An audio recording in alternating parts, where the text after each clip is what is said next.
So exciting. I literally thought like 4 people would come, and if my mom was in town, that would be the 5th. My name is Adam Phillips. I'm pastor of this community called Christ Church. We meet downtown, and we are an open, active, and inclusive congregation. We believe we're pro-inclusion, we're pro-science, we're pro-women, we're pro-peace. It's a weird time to be a Christian in these days, and so we thought we should hole up in an upper room at a sports bar and sort it out. This is our first night. We are starting this new series called Public Theology. Get it? Pub, theology, Bible study in a bar kind of vibe.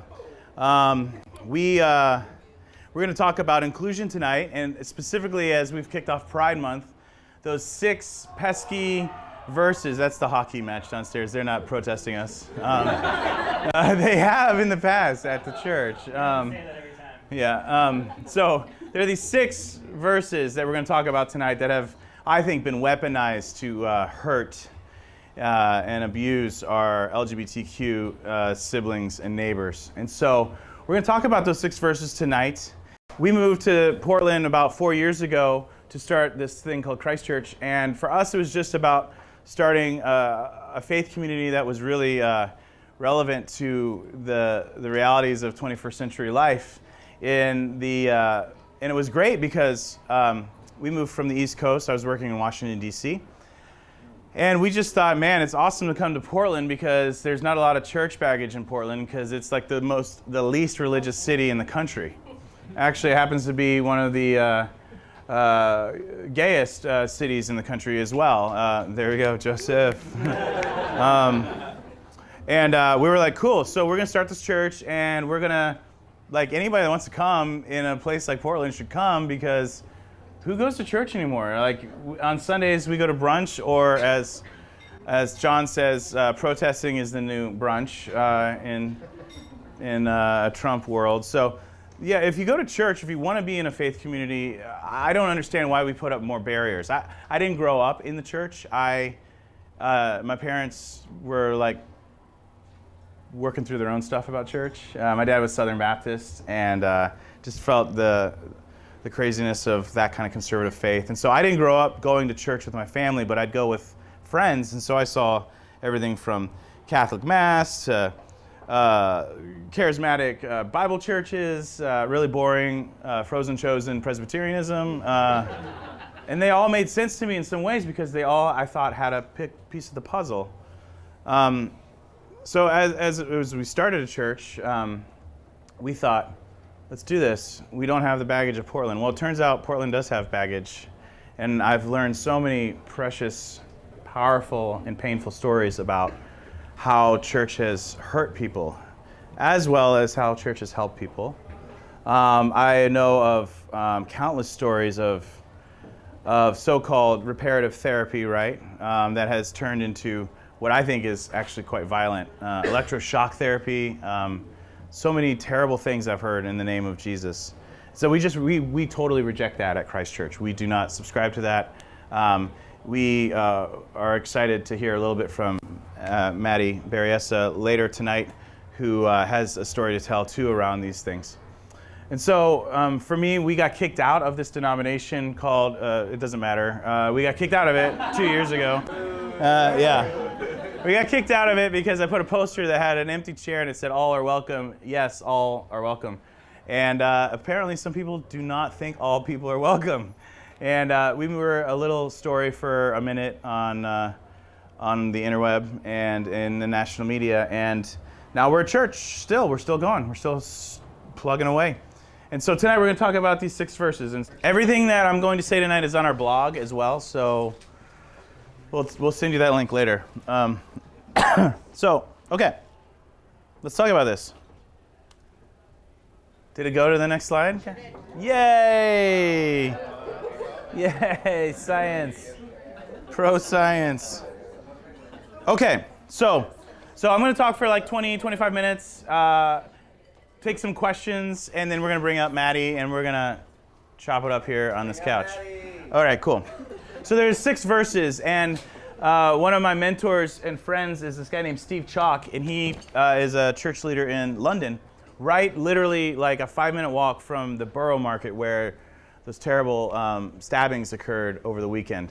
And Steve Chalk is a hero to me. He's a Baptist preacher, but he's not a Southern Baptist preacher. He's a British Baptist preacher, and they are very inclusive. He leads this church called Oasis. And he says that these 6 verses are sort of like bullets in the chamber, right? If you've got a 6-shooter gun. These verses are just used time and time again to just hurt people and bring them down. And the first one is Genesis 19, verse 5. And I'm sure you know this one. And it's the larger story. And it says this, "And they called to Lot, 'Where are the men who came to you tonight? Bring them out to us so that we may know them.'" This story of Sodom and Gomorrah, right? Do we have any Gomorrites in the room? We often hear the word Sodomites used. And Sodom and Gomorrah were destroyed by God. It was said thousands and thousands and thousands and thousands and thousands of years ago, because Lot would not let the raging rioters in town have the men that they brought in. Funny enough, not funny enough actually, quite tragically enough, Lot gave over his daughters to be raped and abused by the riotous crowd. And so this idea that Sodom and Gomorrah were destroyed because there were Sodomites there, and Sodomites is a triggering word. And any words I use tonight, I just use to get to the heart of them. And if they are triggering, they're triggering for a lot of us as well. Sodomites and Gomorrites are thrown around a lot these days. This verse has nothing to do with that. "This was the guilt of your sister Sodom. She and her daughters had pride, excess of food, and prosperous ease, but did not aid the poor and needy. They were haughty and did abominable things before me. Therefore, I removed them when I saw it." So God is saying to the prophet Ezekiel in chapter 16 that I removed them from the earth because they did not treat the poor well. They did not care for the hungry well. They had storehouses of food and riches, and they did not share it. We think about the empires of this world. We think about the nations of this world, the richest nations of the world, and they have crumbs for the table. They don't necessarily give out of their abundance. They give maybe just crumbs or charity. That's the anger of God to Sodom and Gomorrah. That's the passion of God for these cities. And Jeremiah 50 says,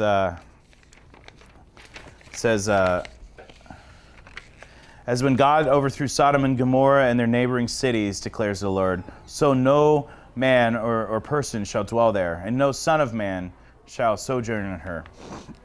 The prophet Jeremiah is like the prophet Ezekiel.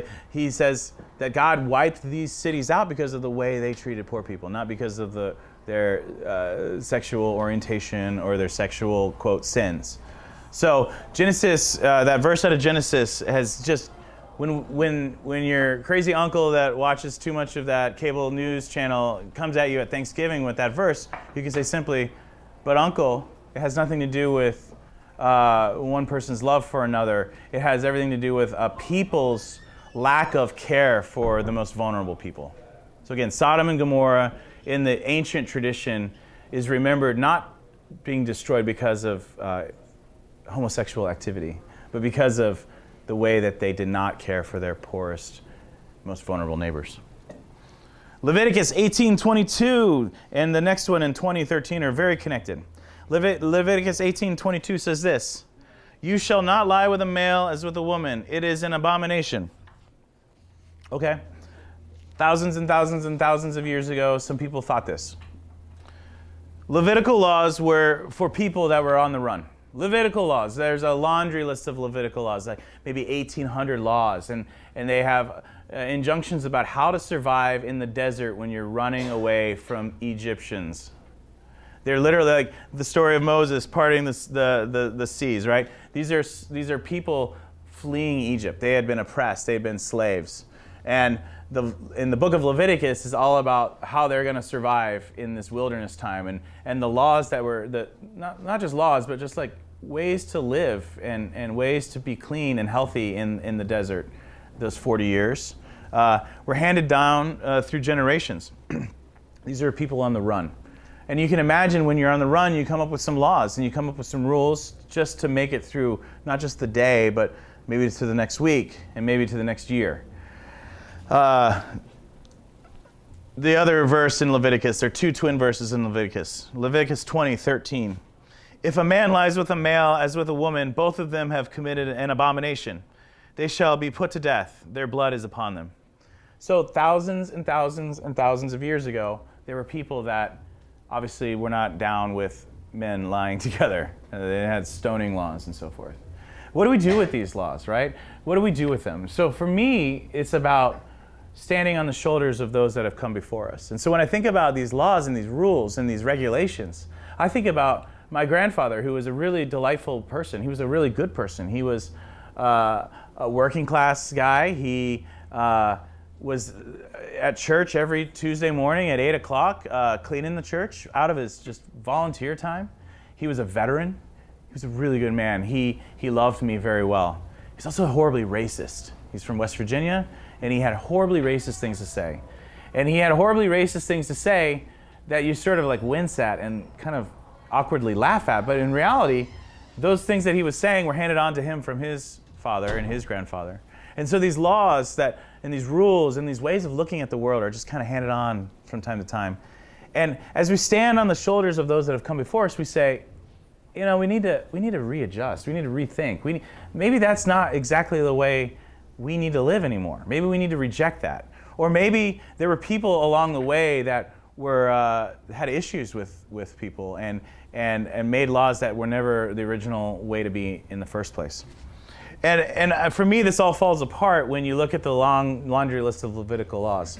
So we kind of had a joke with this, but there's a Levitical law in there that you can't wear clothes of mixed fabric. So that bowling shirt that you got at the thrift store, that ugly polyester shirt that your uncle handed on to you, the Bible is really pissed about that. The Bible is pissed as hell about that polyester shirt. There are laws in there too in the Levitical laws that you shall not handle pigs and pigskins. You shall not even touch them. So that Sunday football game that you want to watch on TV, the Bible is not happy about it. You better watch out. You better not touch that thing because God is watching, right? That law has been handed on, and we laugh at it now. We're like, that's ridiculous. But we can see how these things have done violence to us. Thou shalt not use credit cards. The Bible is really clear about debt. And in so much that Jesus teaches the people to pray by asking them to forgive their debtors as we have been forgiven our own debts. And so credit cards, are we ready to cut them all up tonight and burn them? I'm ready. Yeah, I mean, I know some of us are. So the Levitical laws worked maybe for people at a certain time, and maybe they didn't work for people at a certain time. But we don't carry them all forward with us into the present. We set them aside, and I think laughing at them is actually healthy because there's an old adage that mock the devil and he shall flee from you. So if we laugh at it, we can be like, get away from us. We don't do this anymore, right? Polyester, pigs, credit cards, shellfish. Anybody eating shrimp tonight? You are damned to eternal fiery torment. This is the big one, though. So those are 3 Old Testament or Hebrew Bible verses. The next 3 are in the Christian New Testament. So the Hebrew Bible was probably an oral tradition handed on over thousands of years, going back maybe 5,000 years, and written down into a code form much later. The Christian Bible, the New Testament, as we call it, the stories about Jesus and about Paul and the early church, carry on the Hebrew Bible, the Old Testament, and sort of like remix and riff on them along the way. And so Romans is this important book. It's like one of the most important books in the New Testament. And this one, I think, has done a lot of damage. And Paul is writing about about degrading passion. So Romans 1, 26 and 27. Is it still following on the phones? Okay, great. For this reason, God gave them up to degrading passions.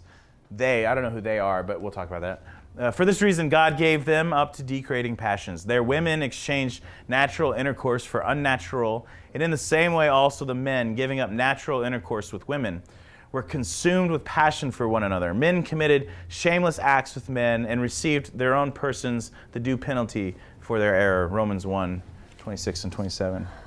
So if you finish out Romans 1, 26 and 27 and literally go into Romans 2, verses 1, 2, and 3, it literally says, but do not judge, because we all fall short and we're all sinners. So there's that going for us. But actually what I think is really going on in this verse is that St. Paul, one of the early church fathers, one of the early founders of many congregations around the first churches, really. Paul is talking specifically about how the elite, so again, we have this story about the elite and the powerful and the rich, how they had given over to all sorts of promiscuity, but more importantly, idolatry and shrine prostitution.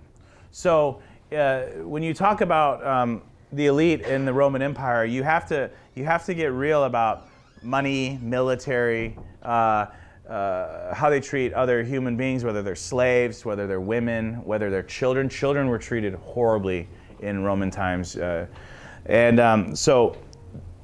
around the time that Paul was writing this in the 50s, literally not the 1950s, but like 50, 52, 54, 55, he's not talking about same-sex relationships based on fidelity, faithfulness, mutuality, right? He's not even talking about your polyamorous friends that have like worked it out in an ethical way, right? He's talking specifically about people that have abused others, that are wanton in their lust, that are. So you hear about emperors like Caligula. There's this famous movie from the 70s that was like banned all across the country.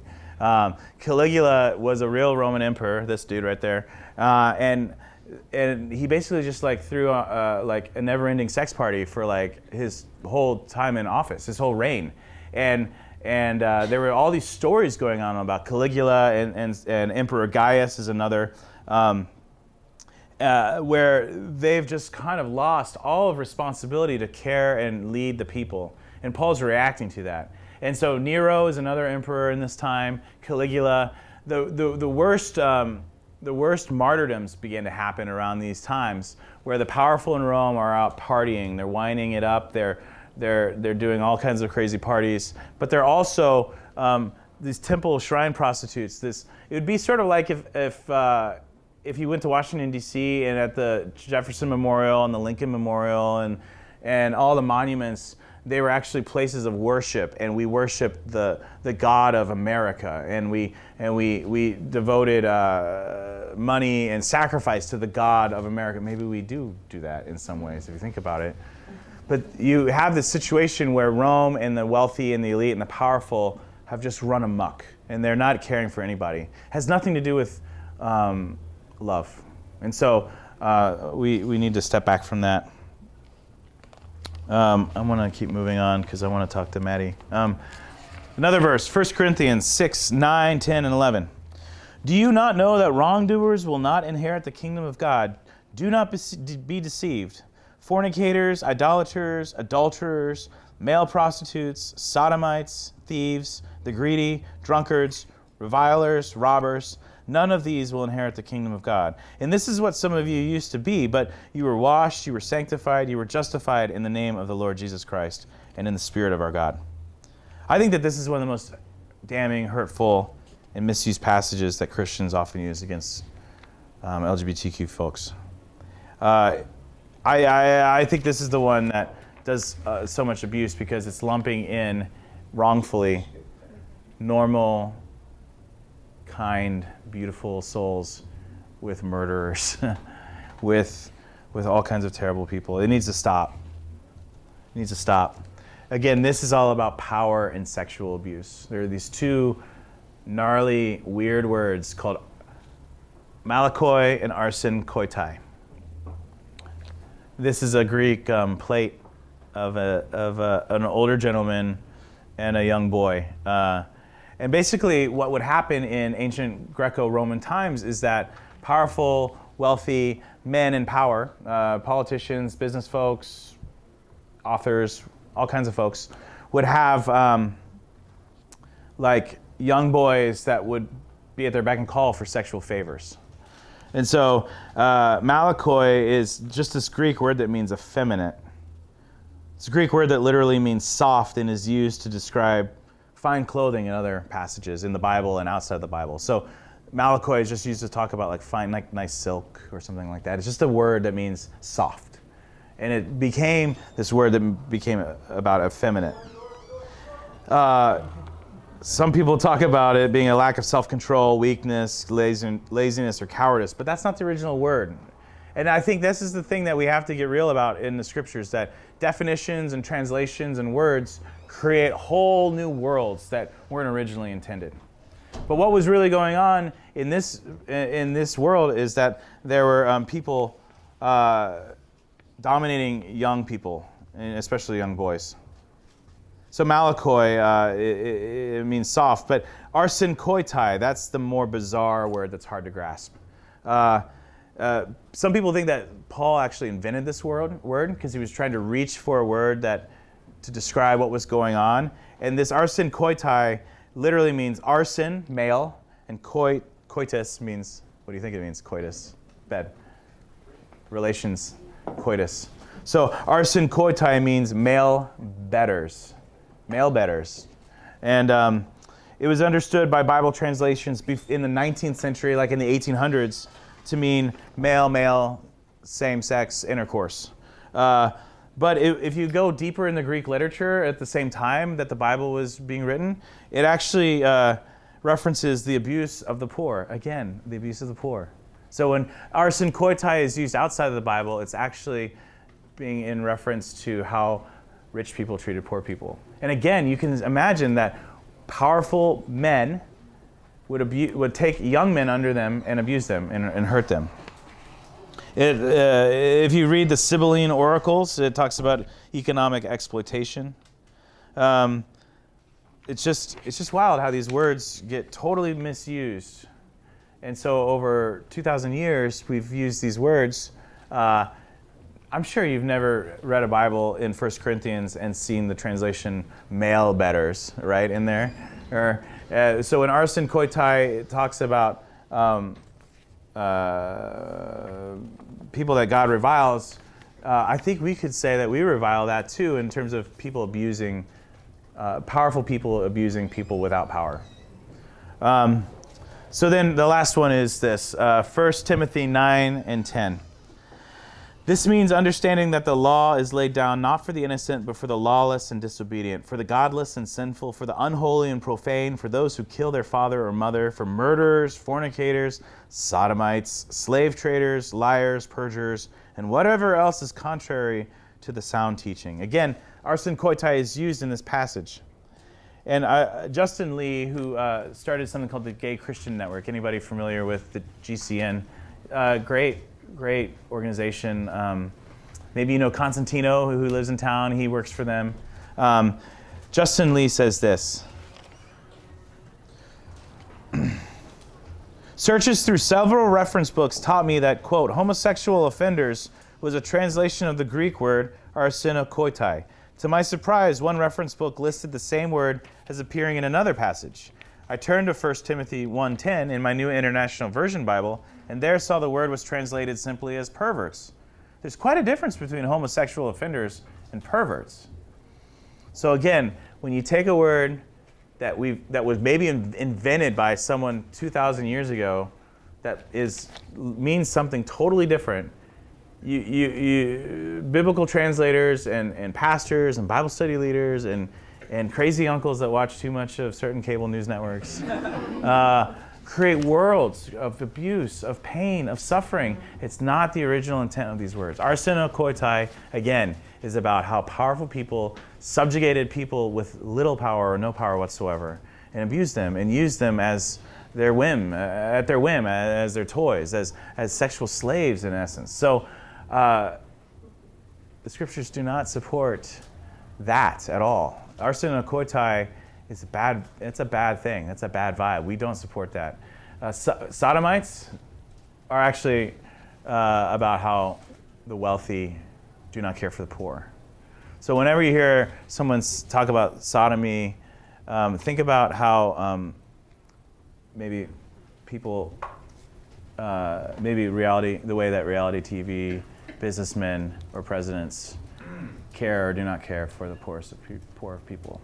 That's really what God is talking about in the scriptures, I think, about sodomy. Lost in translation, words create worlds. Questions, and then we'll bring up Maddie. Or thoughts, or like, you can yell at me too. I have a beer, I'll drink it while you yell. Any questions or comments? How long did that take you? About 50 minutes? Yeah. Why is it so hard? Seriously. Yeah, right. Why is it so hard? I think it's so hard because we just don't do the work sometimes. And we also, it's hard because there are so many mean people out there that gang up on us and they make a loud noise. But we also know, I think of all times in human history, we also know what happens when fake news is believed as truth, right? And so this is all fake news. Like everything that and I joke about it, but I'm sure when I say your crazy uncle, like you can think of maybe your cousin or maybe your mom or maybe your sister or maybe your youth pastor. And we have to love those folks somehow, but we might not need to hang out with them and like them very much. It's hard because we've been bullied, I think. So for me, it's always about getting back to like the ancient ways, because I think, of course, the ancient ways were terrible for a lot of people in the world. But there's so much wisdom too embedded in those ancient ways, and if we recover them, I think we'll be able to get to where we need to go as a people here in Portland or wherever. So go on christchurchpdx.org/blog. And everything I talked about tonight's on there. It's at the front. It's on the top. There are some amazing books out there. Justin Lee's book, Torn, is a great book. Jeff Chu, I think it's Does God Love Me or something like that? Does Jesus Really Love Me? Jeff Chu is great. Find that book. Matthew Vines, God and the Gay Christian. Just Google Matthew Vines. You can watch his awesome YouTube clips. If you want to like really nerd out, and if you want to like buy your youth pastor that sucks a book for Christmas, there's a book called Bible, Gender, and Sexuality by James Brownson, and it's just like pure fire, but it's not like a summer book read. It's really nerdy. Though I would recommend those books. Julie, what's her name? She just got engaged. I don't know if Julie Rogers, she's awesome. Look her up online, follow her. Julie Rogers, she's great. She used to be a chaplain at Wheaton College and got thrown out for all the annoying, frustrating, crazy reasons that people are throwing people out these days. Yeah. Later in the month, we're going to have an event with Gay Christian Network at the church, and so come out to that too. That'll be good. Other comments or questions? Yeah. So I get asked this question a lot, and it's, after you share these logical matters with them, if at the end of the day they just say, I'm sorry, that's just not what I believe. Yeah. And I choose to judge you regardless. Is there just some, something that we as lay people can just say and that would maybe open their heart a little bit or help defend them a little bit more rather than a, headbutting? Yeah. Yeah. Maybe say, well, would you pray about it? I feel like when you reclaim and use some of the language that I kind of creep out about sometimes, it like disrupts their train of thought, and they're like, well, because you can't say like, I'm not going to pray about this, right? If you're that kind of person. Yeah, and then I would say that, and I'd also say like, you got to look after yourself too. Like, we're called to love God and love neighbor as ourself, and we often forget that last part of loving neighbor as ourself. That's really three loves. We got to love ourselves, and so sometimes we just have to. Jesus says, "Dust off your sandals and move on." So, so yeah, try. Yeah, we got to listen a lot, but we also maybe just need to let go and just be like, okay, cool. I'll catch you guys later, and maybe finding common ground on things that you both do care about.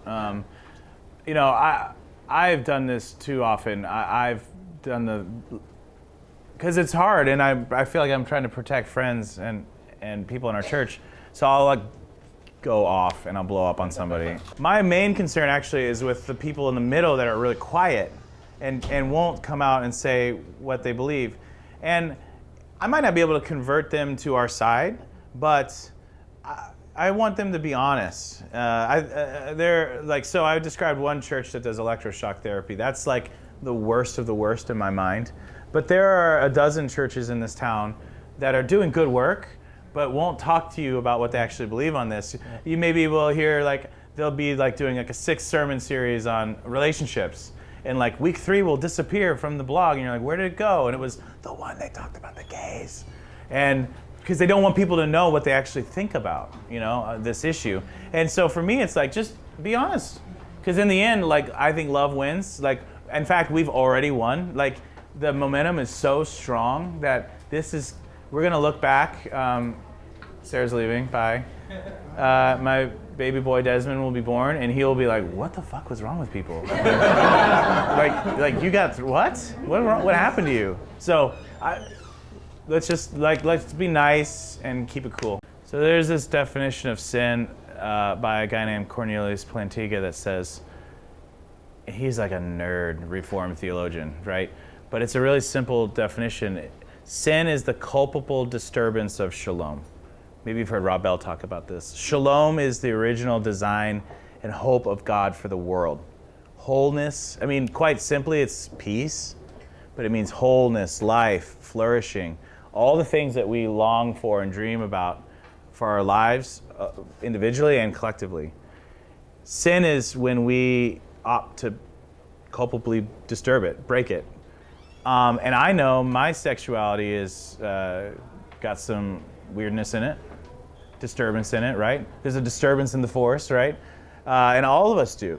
I think if we talk about sin less as like a laundry list of do's and don'ts, but more about, man, I am not done yet. I'm not there. I'm incomplete. I'm still figuring it out. And sometimes I really mess it up. That's sin. Sin is not a person. Sin is not, Maddie's not sin. Maddie's my friend. He's a good dad. And I do need to talk to Maddie about like how to be a dad. Like, I don't know how to do it. Yeah, it's really hard.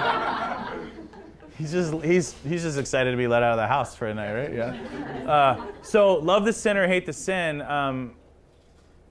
I mean, my heterosexuality is not just like the things I do. It's at the core of who I am. So anybody that is a human being is created wonderfully and designed originally good. And we are, if we're gay or if we're straight, if we're trans, if we're queer, whoever we are, I think we have this inner sense of what we know is right and what is a disturbance of that. And so love the sin or hate the sin. Like, there's a great t-shirt you can buy that has love the sinner, hate the sin, and it just says love, and the rest of the lines are all crossed out. And I think that's it. I mean, yeah. I don't know if I answered that. That's exhausting. I'm so sad that still happens. No, you are loved because God made you gay, or God made you lesbian, or God made you bi, or God made you be like, I don't know what the fuck I like, But I know who I am. I know who I am. One or two more?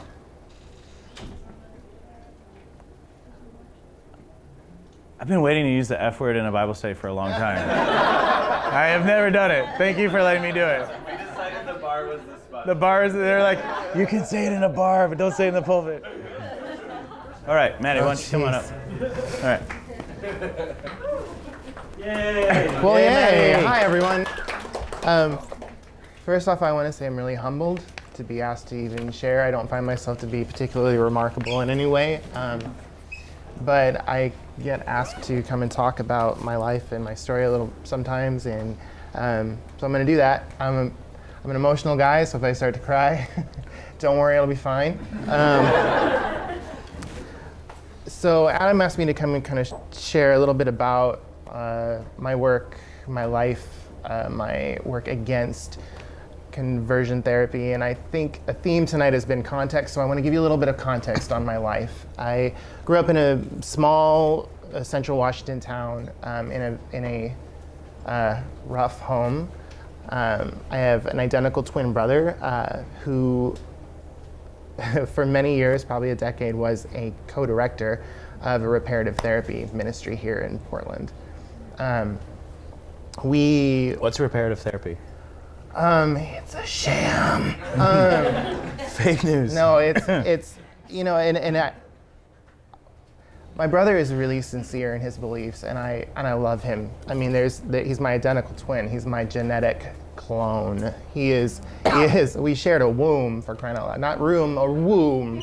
And it's really difficult to oppose someone who is opposing you when you have that deep a connection and a love.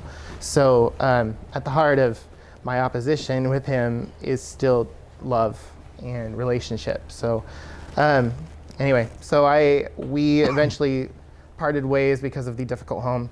And I ended up here in Portland going to Multnomah Bible College.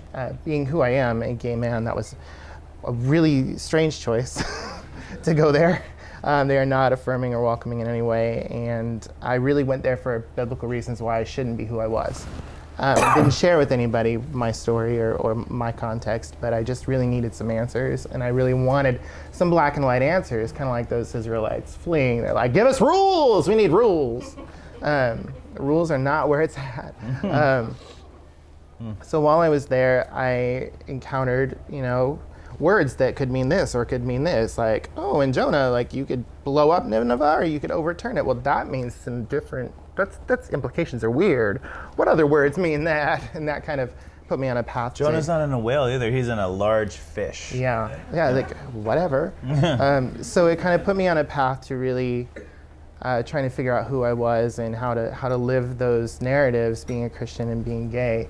And there wasn't really a lot of narratives for me out there. So once I left college, I kind of, well, here's my paths, and I'll choose this one because I can't really divorce myself of who I am. And that was weird and that was hard. And in a desperate search on Google, gay and Christian came up with gaychristian.net, which is at the time was this weird message boardy sort of support thing, but then it was like this realization that there were so many people out there like me trying to work through this narrative. It's on that site where I met my husband. I'd just broken up with a big jerk ball and started talking to Will because he was living in Paris, and I thought there's no chance I'll date this person. 11 years later, we're married. We've been together for 10 years. We have a child, and things are cool. Is he taking you to Paris? No, that's where we met. You met? Okay. I flew to Paris the day that somebody tried to blow up a plane with liquids, and I had to lay over in Newark. So go to Newark on a terror attempt day. That's a fun experience. I really encourage that. But the first time we met, I got off the plane in Paris, and they were protesting something. I think it was, working Pentecost weekend or something. They protested everything there. And he didn't see me. I walked up beside him and stood there, and after about 4 minutes, he turned and said, "Are you waiting for somebody?" And so I love ever since. So flash forward to about, I don't know, 2 years ago? 2 years ago, there was the gaychristian.net conference here in Portland. And since Will and I had met on that site and had never been to a conference, and it was literally miles from our house, we had no excuse not to go. So we decided to attend, and I was not prepared for the turn my life would take at that conference, not because it was especially impactful and for what I believe, but because I saw so many people there that saw me and had a visible trauma reaction because my identical twin brother had hurt them in such a deep way. And so after the course of a few days, I started to recognize that look in someone, and I would just run up to them and I would say, "I'm not him. Come meet my husband. You're okay, we're fine." And there were some times where there would be fear, and sometimes there would be anger. And there was one guy that was getting ready to just tell me off. He actually lives in our basement now. We built a room for him. But it was just this strange thing. And so at the end of it, I just really, again, I have big feelings. I'm okay with them. I married a robot. It balances me out. But I said to Will, I said, I think we have this I think I have a responsibility there. There are too many people that have been hurt that are in that same place that I was at, that they have believed this narrative and they have no other narrative. So we started this silly little thing called Family Dinner, and originally it was, kind of a plan where it's like, hey, your family, family dinner. So we just invited these 7 people over for dinner twice a month, and it was at the same time as we were completing our adoption process. So literally we started Family Dinner. 2 months later, we got Dustin, who's this 2-year-old little whirlwind, and he had like 7 gay uncles all of a sudden. Like, it was amazing. But we started this little weekly meal, and there's 63 or 64 people now in this Facebook group for this, and I just had no idea that it would kind of spin into this thing that it is. I don't know. It's been difficult because, that's been great. But when it comes to my brother, I know that it's possible to love someone and to be in community with someone that you deeply disagree with and have hurt with. And as I was hearing these questions about what do you do when this person says love the sinner, hate the sin? What do you do when you can't? You love, because that's what we are called to do. I mean, that's what we're called to do. We don't have to agree. We don't have to be right. We have to love. I say to my 4-year-old all the time when I pick him up at Montessori and he's hit some kid with a stick in the head, like, you don't have to like them, but you have to be kind. You have to love. And my brother and I have had a lot of I'm going to call them encounters. We don't shy away from the difficult conversations because I don't think you can have an authentic relationship with someone when you're guarded or you're holding back. And when I initially came out, there was this wonderful email or letter. He sent a letter. My family's really good about written, like, emotional bombs. I don't know how your families do it, but my family is like, I will think about this, and I will hand it to you, and boom, and I'll run away and not deal with the So there was this letter, and it was basically, we will never fellowship with you again, which, because we want you to experience a separation from us that you will feel from God when you are in hell. Yeah. So that lasted for like a hot minute because, stupid, and I just wouldn't go away. And I'm tenacious. So then there was this kind of tug for a while with, oh, are you going to be in my life? You're not going to be in my life. And then when my husband Will came along, he's a delightful human, and you can't not love him. And there were points where, when I say you don't shy away from the hard conversations, like my brother and his wife have 3 kids, and we were in this process of adoption. I'm just really rambling. I apologize. No, it's so good. And they said to us, yeah, we really don't know what we're going to do if we should die. We're thinking about, that Amber and this person over here, they'll have the kids because they can't have kids on their own. And we're literally in their homes every single week. And so I asked about that, and I pressed, and they're like, well, we just want our kids to know Jesus. Yeah. And so after we had some conversations about that, and after we adopted, I took my brother on a walk, and I said, we really thought about it. I know you're really involved in Dustin's life, but if we were to die, we're going to have somebody else watch him because we really want him to know RuPaul.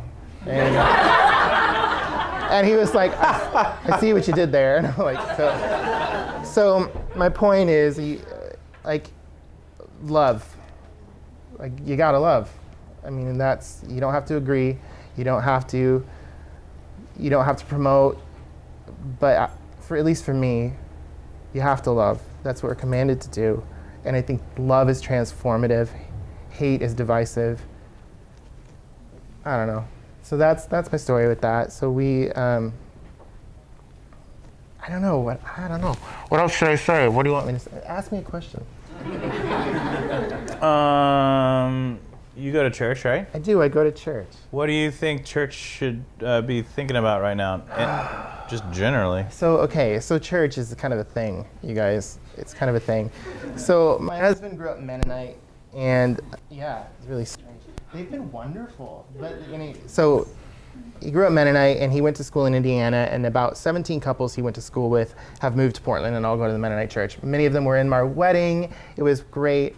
So after a lot of, testing the waters, put my little big toe in there a little bit, we decided to go to the Mennonite church, and we kind of attended for a while and then approached them about being members. And it started this year-long conversation with them where they would hold space after church for people to come and express their frustration or their joy about us becoming members. And then the day before we got our son, the pastor sent us an email saying, so we'd like you to come. Actually, we're going to post these little notes, these paragraphs about us, because they were holding a vote in the church whether or not we could be members. Yeah.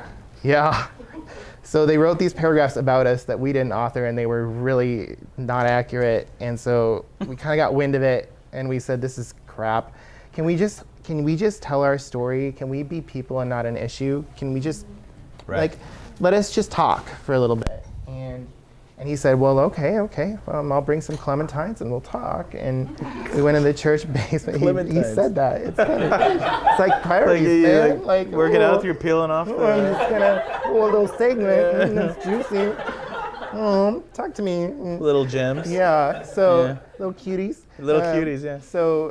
So we said, okay, and then the night before he called us and said, well, I'm just going to go ahead and ask all of the really deep theological questions about how do you justify all these verses? And I was like, no, you're not. That's not what this is about. We are not issues. We are people. Yeah. And 75 people showed up for this thing, and we talked for 2 hours. And did they have enough clementines? there was not enough clementines. They had to break graham crackers into segments. Yes. Yes. But at the end of it, they voted, and then we were members. But then it turns out we decided to hold space for them and endure their process because we thought no one would have to go through this again. And we thought we're strong enough, even though we were going through an adoption at the time, which if you have not done that, it is not easy. And it was very difficult. And then immediately, the whole conversation kept going about, are we going to be inclusive? Well, this was an exception to the rule, and we couldn't bring any of our family dinner folks there because there was no place for them. There was no space, and then we were very, very conspicuous. We were the gay people at this church. So it was really hard. At the same time Family Dinner was going on, there was some other folks. Yes, the man in the plaid. Did you have your hand up for a question? No, I'm just tapping my legs. Oh, okay. Nervous fidgets. So there was a guy in our family dinner that invited us to another church, and I had gone to college with him. And so we went there for a minute, and they were having their own process, which was kind of going on. My friend was the worship pastor there, and he was on his own coming out journey. And Family Dinner was a big part in him being okay with who he is and having this different narrative. But unbeknownst to him, his pastor, who is a straight man, went to the GCN conference and decided, we need to do this. And they just ripped the Band-Aid off of that church. And they were like, there's plenty of places for y'all motherfuckers to go. But, sorry, I mean, you did it first. I didn't say that word. I didn't say that word. So he said, you all can go somewhere else, but our brothers and sisters don't have a lot of places where they can go. So they kind of ripped the Band-Aid off, and we were kind of dual attending, and the contrast was so hard to go to this place where you love these people that just could not get their act together, and they didn't realize how oppressive they were treating us while they worked their own thing out. And this other group that ripped the Band-Aid off, and all of them felt the pain and none of us felt the impact. They were just like, come to church, we're family. And so we kind of hung with that for a year and a half, kind of going both. And it just finally, 2.5 years later after our becoming members, the Mennonite church just took a vote on adjusting their rules about if pastors can marry same-sex couples. This conversation has been going on for 22 years at their church. 22 years. And, wow. And I don't know, I talk about loving and holding space for people, but at some point it just became too hard for us to endure that anymore. And so we kind of moved away from there, loving the people. Showed up and cast our votes, I made sure I had my confident businesswoman walk down the center aisle. I was the first person to put my ballot in because I was a member. I'd earned that membership and that slab of paper. But yeah, I don't know. It's been a journey for us, but I don't know. The moral of the story to me is that I can't change how those people are working through their own issues. I can't change how my brother, what he feels he needs to do to work out his own salvation. I'm responsible for how I respond. I'm responsible for how well I love and how much more space I make for the people around me that are wherever they're at on their journeys. So that's the position I've taken, and that's what I have to offer. I'm getting emotional. And I don't know, I just a bigger table, more places for people to sit and commune. So.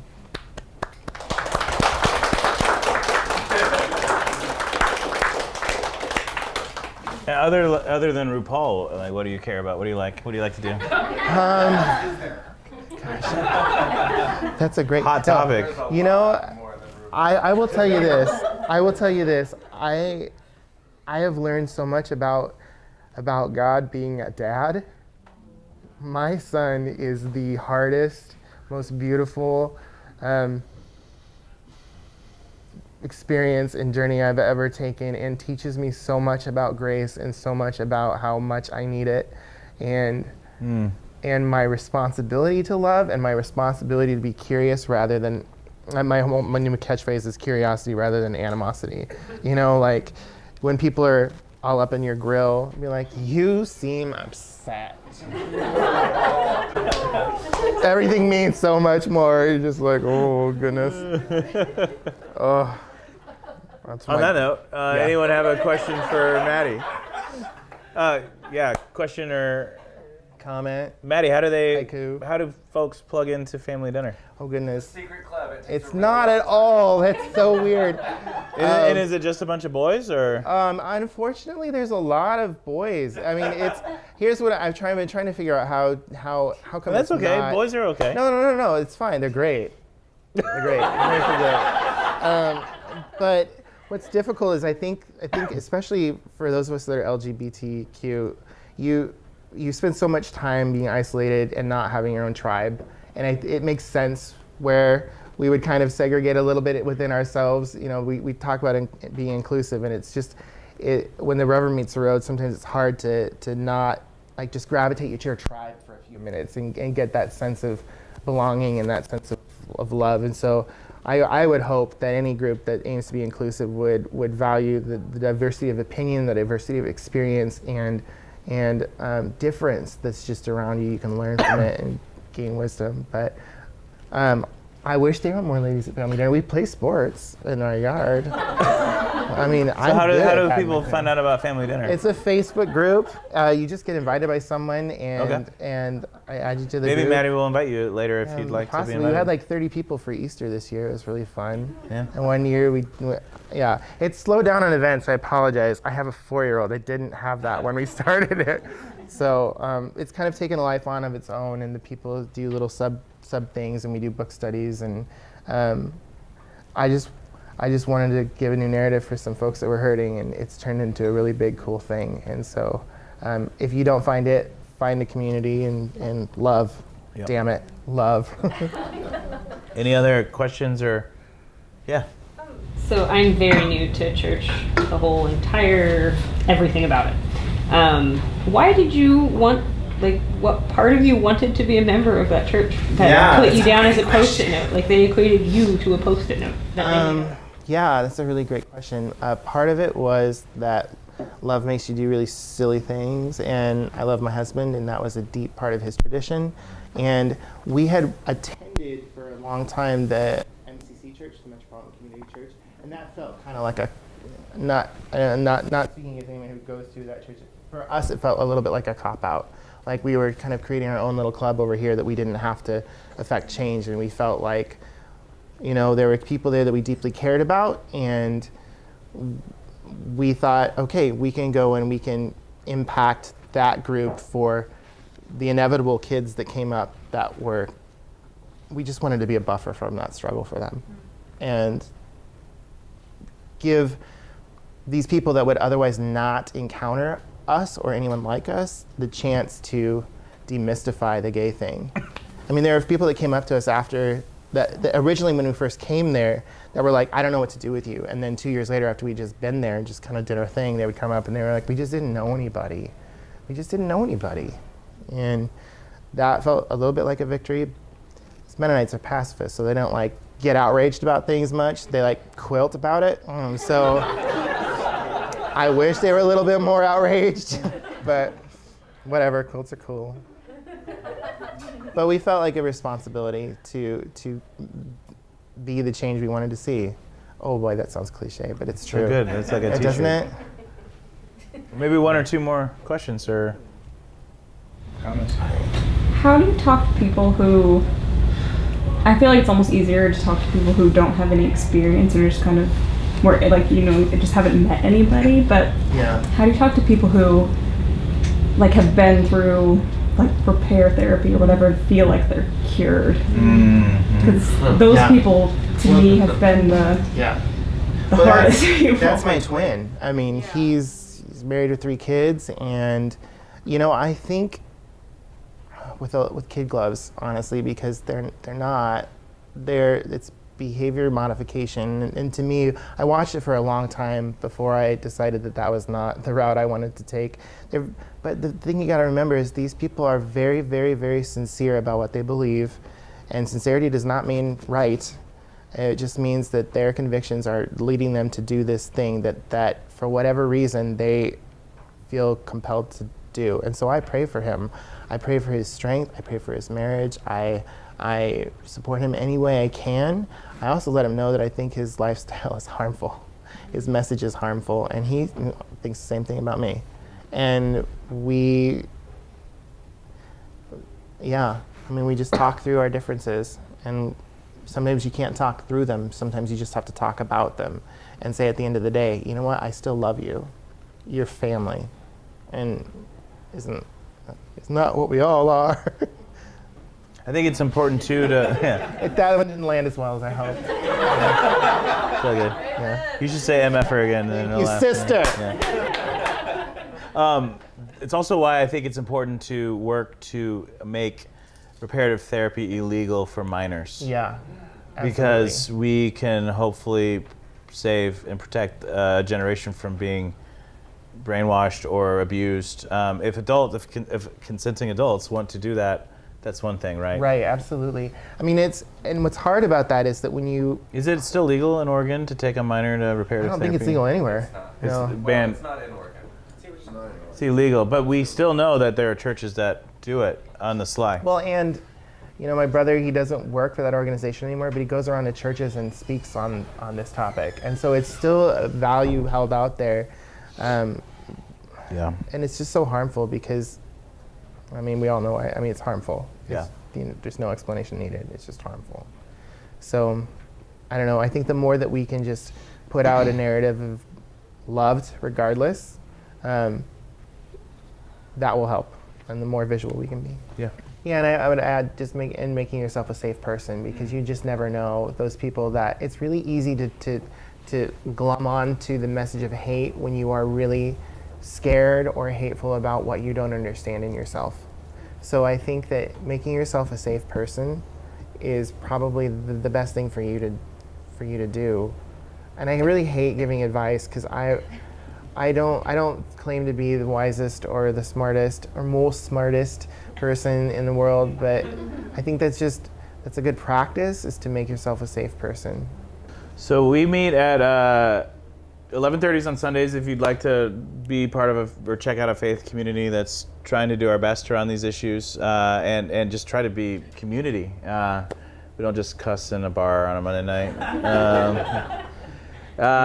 We don't. Although next month we will be back. And it's July 2nd, I think. And if you're not, the first Monday of every month here, we're going to be talking about what it means to be a Christian in America. Cool. 4th of July weekend, America. So we'd love to have you come back. Yeah, thank you for coming. My goodness. Yay. Good job. Thank you.